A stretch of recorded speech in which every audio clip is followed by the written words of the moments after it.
पिछले जन्म में शूर्पणखा नयनतारा नाम की अप्सरा थी, जिसकी गिनती उर्वशी और रंभा के साथ होती थी।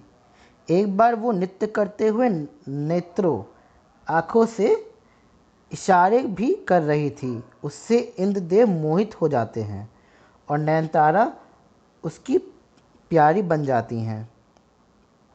एक बार इंद्रदेव ऋषि व्रज का तप भंग करने के लिए नयनतारा को भेजा। नयनतारा ने तप भंग कर दिया, पर ऋषि व्रज ने उसको शाप दे दिया।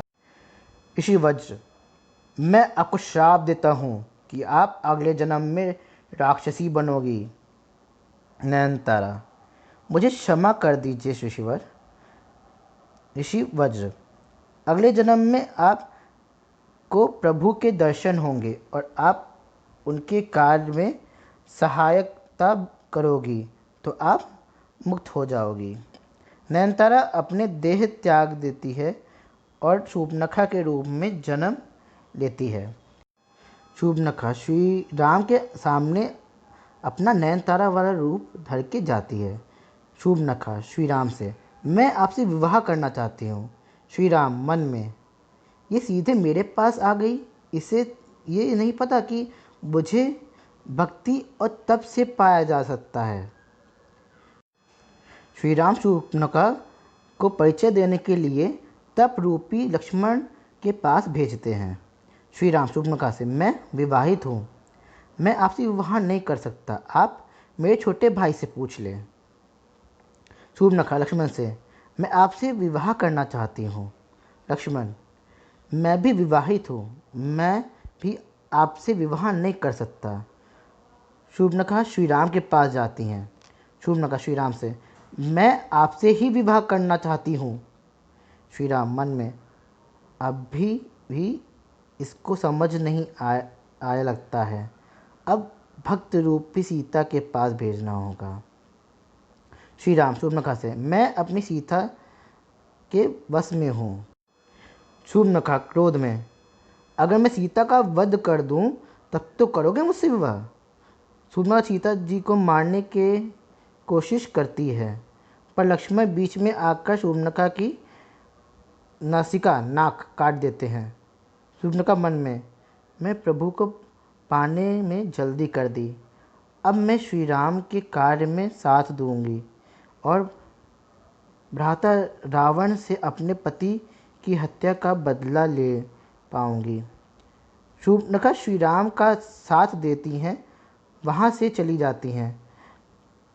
शूर्पणखा खरदूषण के पास जाती है। शूर्पणखा, राम लक्ष्मण ने मेरी नासिका काट दी। तभी खरदूषण प्रस्थान करते हैं। दोनों से परेशान होके श्री राम लक्ष्मण दोनों का वध कर देते हैं। फिर शूर्पणखा अपने भाई लंकापति रावण के पास जाती हैं। शूर्पणखा, राम लक्ष्मण ने मेरी नासिका काट दी भ्राता। रावण को उकसाने के लिए, राम की सुंदर पत्नी सीता की वजह से, सीता को अपना दासी बना लीजिए। रावण, मैं ज़रूर बदला लूँगा। रावण बदला लेने के लिए अपने मामा मारीच के पास जाते हैं। रावण, मुझे राम से बदला लेना है, सीता को हरना है। मारीच, यह ना करो, ये गलत है, आप अपनी इस भावना को त्याग दो। श्री राम अयोध्या के राजा दशरथ के पुत्र हैं। श्री राम मुझे शक्तिशाली हैं।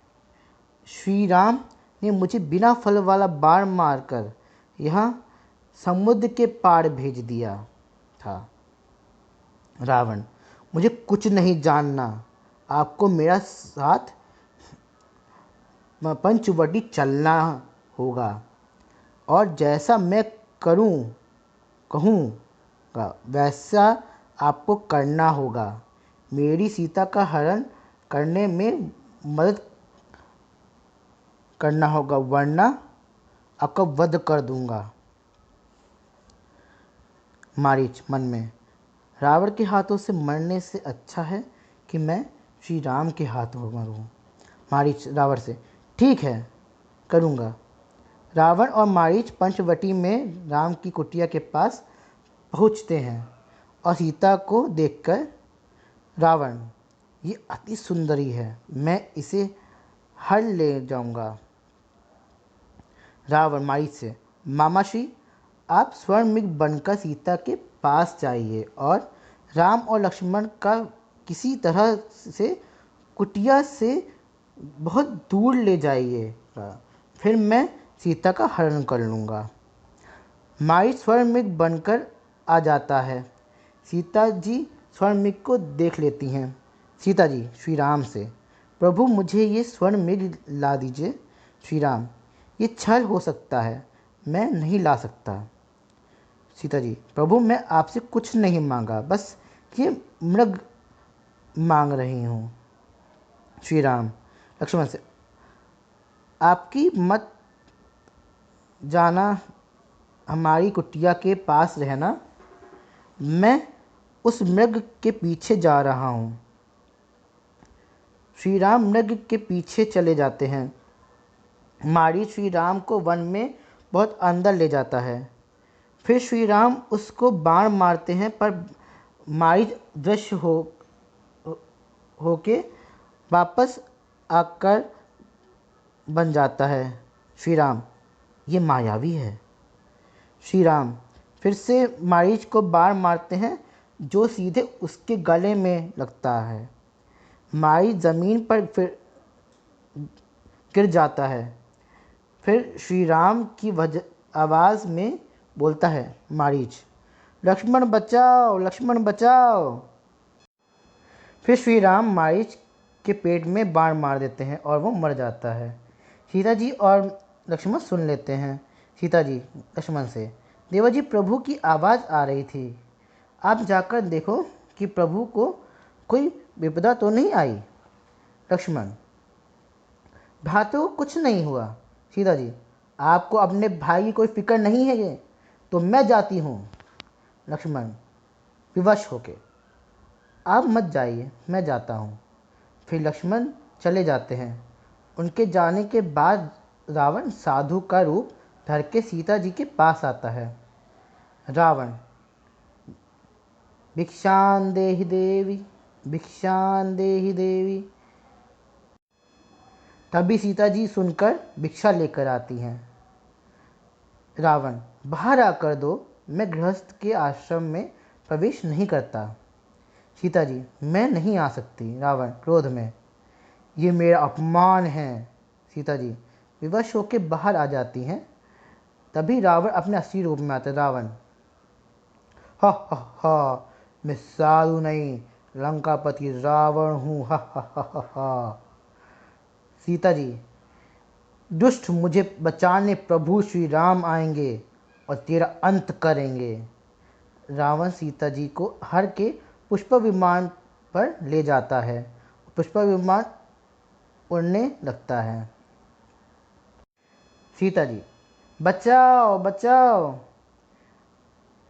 जटायु सुन लेते हैं और सीता जी को बचाने के लिए रावण से लड़ते हैं। युद्ध में रावण जटायु के पंख काट देता है और तभी जटायु ज़मीन पर गिर जाता है। रावण और सीता जी आगे बढ़ते हैं। रास्ते में सीता जी निशानी के रूप में आभूषण फेंकती हैं। फिर रावण और सीता जी लंका पहुंच जाते हैं। रावण सीता जी को अशोक वाटिका में रखता है, क्योंकि सीता जी अपने वनवास के दौरान आई हैं, इसलिए सीता जी को राजा महल में नहीं रहने रख सकते हैं। रावण की माता केकसी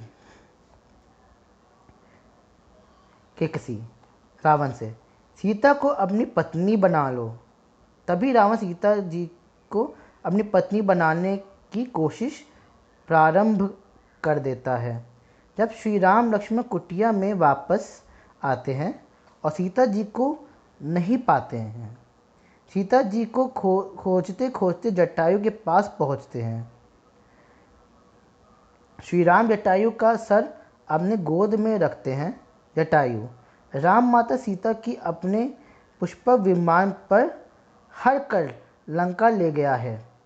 श्री राम, आपका ये हाल कैसे हुआ? जटायु, रावण ने युद्ध में मेरे पंख काट दिए। यह कहते ही जटायु मर जाते हैं और श्री राम उनका अंतिम संस्कार करते हैं। ब्रह्मदेव इंद्रदेव के पास खीर लेकर जाते हैं। ब्रह्मदेव, देवराज इंद्र, आप ये खीर लिए और देवी सीता के पास जाइए और उनको बताइए कि इस खीर से उनको भूख प्यास नहीं लगेगी। इंद्रदेव, जैसे आपकी आज्ञा।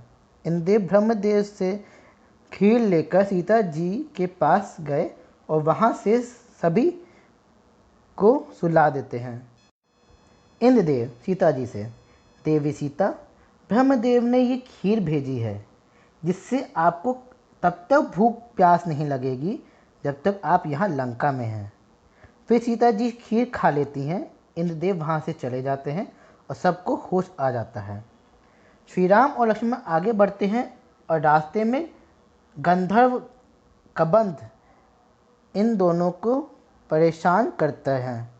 तभी श्री राम लक्ष्मण कबंध में हाथ काट देते हैं। कबंध, श्री राम और लक्ष्मण ही मेरा हाथ काट सकते हैं। आप कौन हैं? श्री राम, मैं राम हूँ और ये मेरा छोटा भाई लक्ष्मण है। आपका ये हाल कैसे हुआ? कबंध, एक बार मैंने ऋषि दुर्वासा को छेड़ दिया था। इस कारण उन्होंने मुझे शाप दिया कि मैं राक्षस बन जाऊं।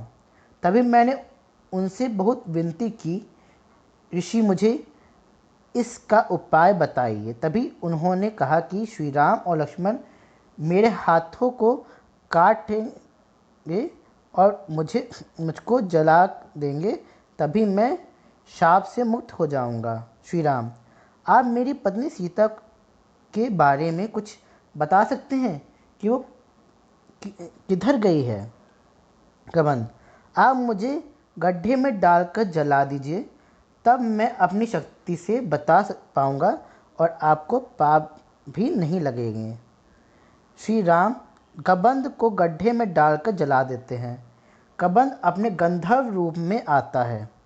कबंध गंधर्व, रावण सीता जी को लंका में दक्षिण दिशा में ले गया है और आप माता शबरी के आश्रम में जाएं।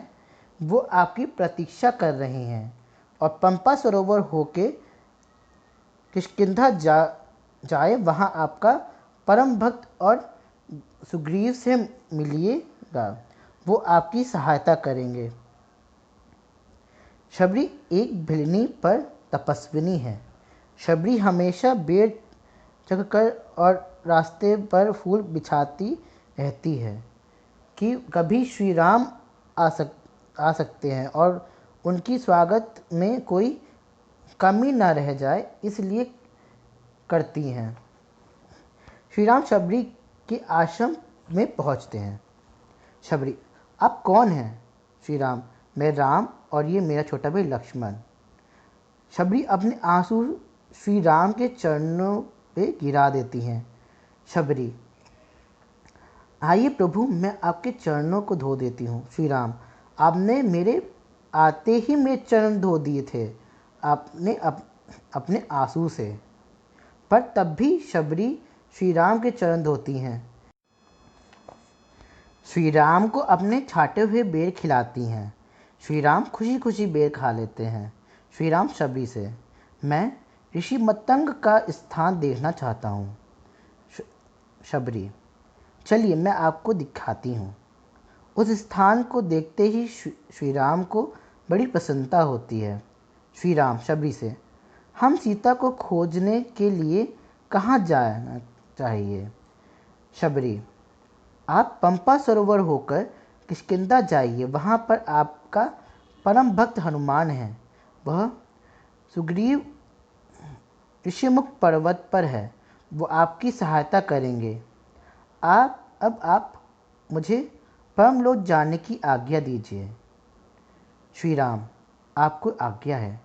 शबरी अपने परमलोक चली जाती हैं।